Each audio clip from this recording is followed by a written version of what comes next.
الله أكبر الله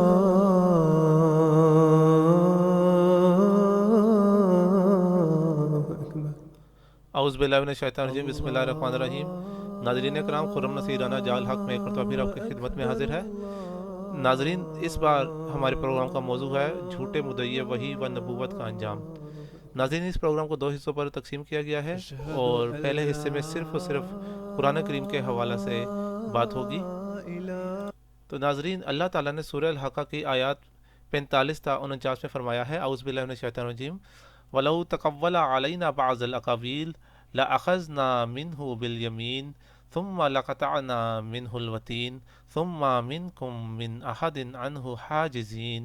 وَإِنَّهُ لَتَذْكِرَةٌ لِّلْمُتَّقِينَ۔ اور اگر وہ بعض باتیں جھوٹے طور پر ہماری طرف منسوب کر دیتا تو ہم اسے ضرور داہنے ہاتھ سے پکڑ لیتے، پھر ہم یقیناً اس کی رگ جان کاٹ ڈالتے، پھر تم میں سے کوئی ایک بھی اس سے ہمیں روکنے والا نہ ہوتا، اور یقیناً یہ متقیوں کے لیے ایک بڑی نصیحت ہے۔ تو ناظرین محترم، بظاہر ان آیات کے اندر مخاطب ہمارے آقا و متا سید و مولا حضرت محمد رسول اللہ صلی اللہ علیہ وآلہ وسلم ہے، مگر ان آیات کا اطلاق ہر انسان کے اوپر ہوتا ہے۔ ناظرین، یہ کیوں کر ممکن ہے کہ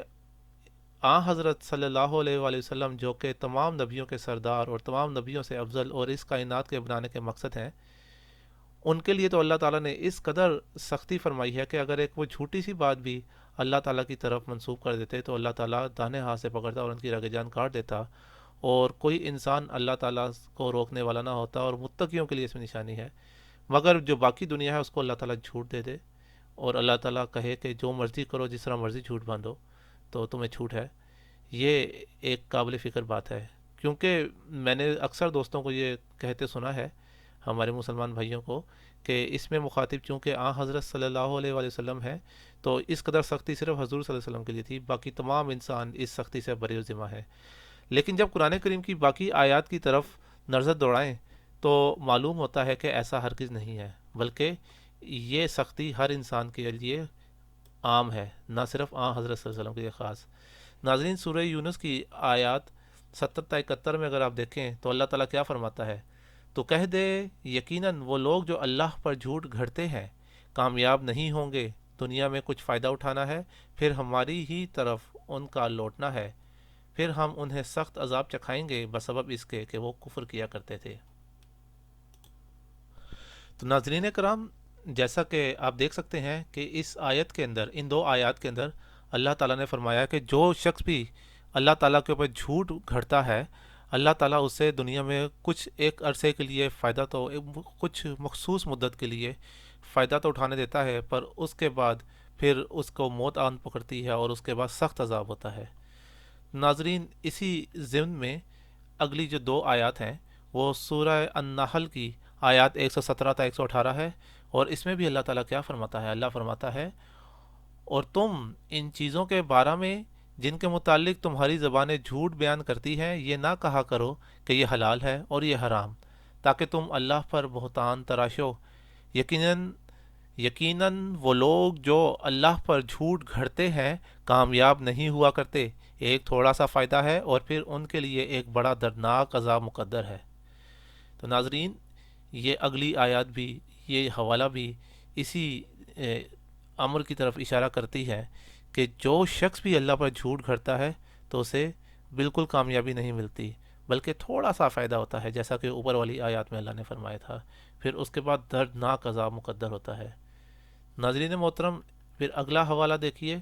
اگلے حوالے میں اللہ تعالیٰ کیا فرماتا ہے۔ یہ سورہ الانعام کی آیت نمبر 94 ہے۔ اللہ تعالیٰ فرماتا ہے کہ اس سے زیادہ ظالم کون ہے جس نے اللہ پر جھوٹ گھڑایا، کہا کہ میری طرف وحی کی گئی ہے جبکہ اس کی طرف کچھ بھی وحی نہیں کیا گیا، اور جو یہ کہے کہ میں ویسا ہی کلام اتاروں گا جیسا اللہ نے اتارا ہے، اور کاش تو دیکھ سکتا جب ظالم موت کی یورشوں کے نرخے میں ہوں گے، اور فرشتے ان کی طرف اپنے ہاتھ بڑھا رہے ہوں گے کہ اپنی جانوں کو باہر نکالو، آج کے دن تم سخت ذلت کا عذاب دیے جاؤ گے، اور ان باتوں کے سبب جو تم اللہ پر ناحق کہا کرتے تھے اور اس کے نشانات سے تکبر سے پیش آتے تھے۔ تو ناظرین کرام، اس میں بھی آپ دیکھ لیں کہ جو شخص بھی اللہ تعالیٰ پر جھوٹی وحی گھڑے تو اس کے لیے سخت عذاب ہے، اس دنیا میں بھی اور آخرت میں بھی۔ اور اس کو کیا ہوتا ہے؟ اللہ نے فرمایا ہے کہ موت کی یورشوں کے نرخے میں ہوں گے، کہ بہت جلد ان کو موت آن پکڑے گی، یعنی کہ بہت تھوڑی عرصہ مہلت دیے جائیں گے، اس کے بعد ان کو پکڑا جائے گا اور سخت عذاب ہوگا۔ ناظرین کرام، اسی ضمن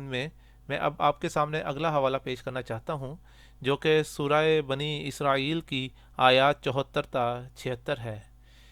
ان میں اللہ تعالیٰ کیا فرماتا ہے؟ اور قریب تھا کہ وہ تجھے اس کے بارے میں جو ہم نے تیری طرف وحی کی ہے فتنہ میں مبتلا کر دیتے، تاکہ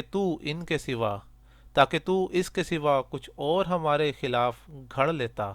تب وہ ضرور بلا تاخیر تجھے دوست بنا لیتے، اور اگر ہم نے تجھے استقامت نہ عطا کی ہوتی تو ہو سکتا تھا کہ تو ان کی طرف کچھ نہ کچھ جھک جاتا، پھر ہم ضرور تجھے زندگی کا بھی دوہرا عذاب چکاتے اور موت کا بھی دوہرا عذاب، تب تو ہمارے خلاف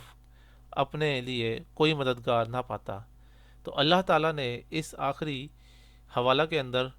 واضح طور پر فرما دیا ہے کہ اس دنیا میں بھی عذاب ہے اور آخرت میں بھی عذاب ہے اور موت کا عذاب ہے، یعنی کہ دنیا میں تو ذلت ہے لیکن اس کے ساتھ موت بھی ہے۔ تو ناظرین کرام، یہ ایک چند حوالہ جات تھے جو کہ میں قرآن کریم کے حوالے سے پیش کرنا چاہتا تھا۔ حضرت مرزا غلام احمد قادیانی مسیح موعود و مہدی مسعود علیہ الصلوۃ والسلام کا دعویٰ تھا کہ اللہ تعالیٰ ان سے کلام کرتا ہے۔ انہوں نے سن 1865 کے اندر سب سے پہلی بار دعویٰ کیا کہ مجھے اللہ تعالیٰ نے وحی کی۔ پھر اس کے بعد سن 1882 میں انہوں نے اپنی کتاب شورائے آفاق کتاب براہین احمدیہ لکھی،